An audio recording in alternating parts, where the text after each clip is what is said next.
And now, our story continues. Donna Cabot's chance meeting with Mavis Haggerty at the entrance to Miles Memorial Hospital had left the young girl completely bewildered. Mavis had spoken her mind, had bluntly asked Donna to leave her brother, Ricky Scanlon, alone. It was a shock to Donna, who a few moments before was eagerly anticipating a visit with Ricky. For several moments after Mavis left her, Donna stood outside on the hospital steps. Sudden doubts assailed her. She'd been so confident of her actions, so secure in the feeling that her approach to the problem was right. Now she suddenly felt like a small child in need of advice. Instinctively, she thought of her brother, Dr. Cabot. Entering the hospital, she hurried down the first-floor corridor just as Dr. Cabot came out of the patient's room. Johnny? Hello, Donna. I thought you were spending the day at Judy's. When'd you come in? Oh, just now. Judy had to go shopping with her mother. Johnny, can I talk to you? Sure. What's on your mind? Well, I mean, isn't there any place we could go? Oh, I see. Let me have a look in here. Yeah, this'll do. Come on in. Thank you, Johnny. Well, sis? What is it? Johnny, I need your help. I see. Still Ricky? Yes, it's still Ricky. I thought so. You know how I feel about Ricky, and knowing your attitude makes this awfully hard for me to say. Why don't you sit down, sis? I love Ricky, Johnny. Now, I know you don't like to hear me say that because of the way you feel about him and because you think we're too young to talk about love. Especially me. You think I'm too young to know my own mind. But I know. I've had crushes before, but this is so different. That's why I'm not ashamed to say it. Ricky and I weren't being silly about it, Johnny. I think that's why you were so afraid you thought we would be. You've got to understand how Ricky felt about it. We knew we'd have to wait. Ricky wanted it that way. He said that loving somebody is wanting to make them happy. Wanting to do things for them, not hurt them. And he wanted the chance to make something of himself first to prove to you that he is good enough. Oh, don't you see, Johnny, we had no intention of letting it sweep us off our feet or doing anything that would hurt you or Mother and Dad or anybody. But you think you haven't hurt anyone, Donna? Good Lord, how do you suppose Mother and Dad would feel if they knew you were mixed up in this sordid bootlegging mess, and with a boy like that? Yes, Johnny. Suppose they wouldn't understand either. Donna, this constant reference to understanding the situation. Don't you think you might try some of it yourself? If I objected to Ricky before, I doubly object now. So he wanted to make you happy. He wanted to do things for you. He wanted to prove to me he's good enough for you. And how does he go about it? By getting involved in an affair that contradicts everything you've said. Surely, Donna, this present predicament of Ricky's, doesn't it alter your plans somewhat? Well, I don't know. That's what you've got to help me with, Johnny. Ricky will probably have to go to reform school. It's wrong because I should be punished instead of Ricky. Oh, Donna. No, please don't, Johnny. It doesn't change anything for me. I know I still feel the same. I'm sure of it. Because I know how decent Ricky is in spite of these things that make him look so bad. But I talked with Ricky's sister a while ago. She asked him to leave Ricky alone. Mavis did? Yes. She said I'd only hurt Ricky more by telling him I'd wait for him. She said the same as you, Johnny, that I'm too young to know, that I'm all mixed up. She said what I really feel for Ricky is remorse and pity, that I'm only trying to make up to him for what I've done. There are too many differences between us, money and family and everything.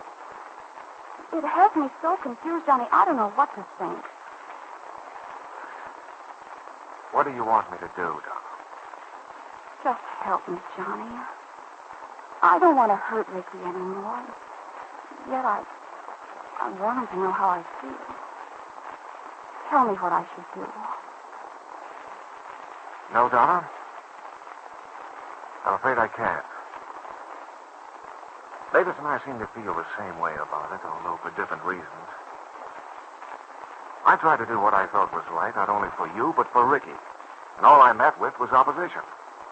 No one seemed to understand my feelings, and I was accused from all sides of not understanding yours. So frankly, I don't know what's right or wrong about your problem. If you want help in understanding, why don't you go to Dr. Paul or Miss Martin? You're being bitter, aren't you, Johnny? No. I'm only admitting that I'm inadequate for the job of advisor.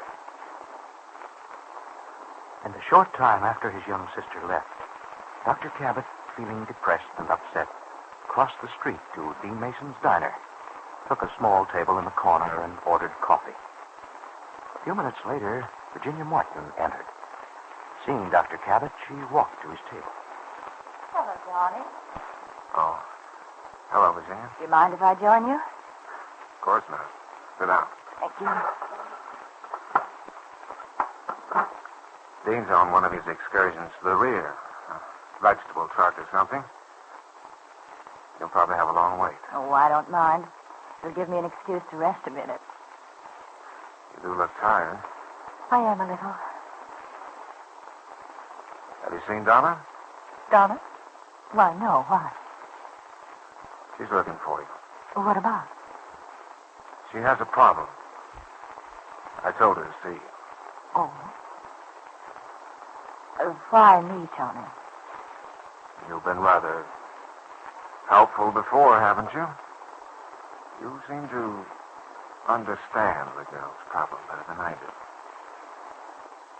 Johnny, I've been wanting to talk to you. Your attitude the last few days has told me rather plainly how you feel. There's so little I can say, really, because I still sincerely feel I was right in asking you to let Donna stay. That it was the best thing for her. But, perhaps it was interference on my part. If you feel that it was, then that's the thing I regret most. Virginia, I've been rather thoroughly convinced of how wrong I was. You, Donna, Dr. Paul. Between the three of you, I think I've been taken over the cold. You feel so bitter about it? Bitter? That's funny. Donna just accused me of the same thing. Well, do you? Isn't futile or inadequate a better word? No, Johnny, because you haven't been either. What is it? Can't we talk about it? It's so uncomfortable, so unpleasant going along like this. And I'm afraid if we allow it too much longer, it might, well... How am I supposed to feel, Virginia? Donna tells me I'm insensitive, incapable of grasping an emotional problem, that I haven't a heart compatible with my confession. And if it's an opinion that seems to be endorsed by both you and Dr. Paul. You tell me my ideas, my methods of meeting with Donna's problem were all wrong. And it leaves me without a comeback because I've obviously failed with Donna, so I'm forced to concede that I'm wrong. No, Johnny, no, not wrong. Perhaps at times you haven't been quite objective enough, been guided more by your emotions. But is that so terrible? It could be, Virginia, because I'm completely unaware of it. I was convinced I was doing the right thing. Still convinced of it, for that matter. And if I've been so completely wrong without any consciousness of the right thing, well, it makes me lose confidence in my judgment, my ability to deal with people. But, Johnny, you simply can't take that attitude. It's unfair to you and to us. And I failed pretty miserably with you, too. I don't expect to be right all the time, but when the batting average is 0, maybe I should be psychoanalyzed. Oh, Johnny, snap out of it. Sorry, Virginia. That's the way I feel about it. Well, I've got to get back. You don't mind if I walk out on you? No. No, if you must. About Donna. I would appreciate it if you'd talk to her. He seems pretty upset. And as I said, I can't. Dr. Cabot's abrupt departure was a sharp contrast to his previous attitude toward Virginia. And looking after him as he walked to the door, Virginia felt a mixture of self-reproach and disappointment. She wondered if the break between them was beyond repair.